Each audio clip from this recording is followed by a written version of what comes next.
கிட்டத்தட்ட நம்ம வீட்டில் இருக்க தையல் மிஷினில் துணி தைச்சி 1 வருஷம் ஆயிடுச்சு. வீட்டு வேலை எப்போ ஆரம்பிச்சோமோ அப்போ எடுத்து ஓரம் கட்டினத்தாங்க. அப்பயே வந்து பார்த்தீங்கன்னா மிஷின் கொஞ்சம் ரிப்பேர் ஆயிடுச்சு. இப்போ வந்து ரிப்பேர் பண்ணி உடனே தைக்கணுங்கன்னா இப்போ ஆகாத விஷயம். ஜெய்குட்டி குட்டிமா 2 பேத்தோட ஸ்போர்ட்ஸ் யூனிஃபார்ம் பார்த்தீங்கன்னா கொஞ்சம் பெருசாக இருந்துச்சு. சரி அதை வந்து தையல் அடிச்சுட்டு வரலான்னு சொல்லிட்டு வெளியில் கிளம்பியிருந்தோம். கொஞ்சம் லைட்டாக மழை வர மாதிரி இருக்குது. எப்பயுமே வந்து பார்த்தீங்கன்னா ஆவணி மாதம், இந்த ஆடி மாதம், புரட்டாசி மாதம்லாம் நல்லா மழையாக இருக்கும். ஆனால் இந்த வருஷம் வந்து பார்த்தீங்கன்னா மழையே கொஞ்சம் கம்மி தாங்க. என்னமோ இப்போ 2 நாளாக தான் அப்படியே கொஞ்சம் கொஞ்சமாக தூறலும் மழையுமா பேஞ்சிட்டு இருக்குது. அப்படியே துணிலாம் தச்சுட்டு கடையில் வந்து பார்த்தீங்கன்னா காய்கறி கடையில் கொஞ்சம் தக்காளி காய்கறிலாம் வாங்கிட்டு வந்திருந்தேன். எப்படியும் வந்து இந்த புரட்டாசி பிறக்க 2 வாரம் இருக்கும்னு சொல்லிட்டு நானும் கொஞ்சம் தைரியமாக இருந்தேன். அப்புறமா தான் சொல்கிறாங்க அடுத்த வாரம் புரட்டாசி பிறக்குதுன்னு.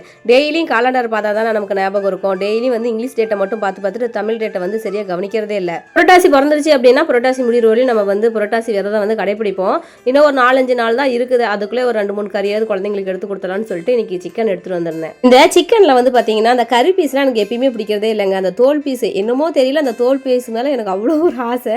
அது வந்து டேஸ்ட் ரொம்ப சூப்பராக இருக்கும். என்னுடைய குழந்தைங்க இலையில கூட அது இருந்துச்சு அப்படின்னா அது அம்மா இருந்தாங்க உங்களுக்கு பிடிக்கும்ல அப்படின்னு சொல்லி கொடுத்துருவாங்க. இன்னைக்கு குழம்பு மாதிரி வைக்காம இன்னைக்கு வந்து பார்த்தீங்கன்னா கிரேவி மாதிரி செஞ்சு எல்லாருமே இலையில போட்டு சாப்பிட்டுட்டோம்.